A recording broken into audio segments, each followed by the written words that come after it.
Πέλησα τις βίδες από το ντουλαπάκι. Το βγάζουμε προσεκτικά. Έχω βάλει εδώ πέρα μια θύρα USB αυτή τη διάγνωμη. Ένα ταχυσύνδεσμο για να μπορέσουμε να φορέσουμε το ντουλαπάκι.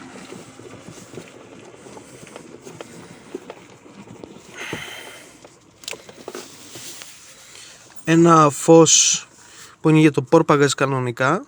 Έκοψα ένα κομμάτι πλαστικό μαύρο για να καλύψει την τρύπα που έχει το ντουλαπάκι από μόνη της και μόνταρα το φως εδώ πάνω. Και στο πλάι έχουμε δύο τερματικούς διακόπτες. Ο ένας είναι σε ένα ποστάτης και ο άλλος είναι πάνω στο γόνατο του μεντεσέ, πώς το λέμε αυτό, από το ντουλαπάκι.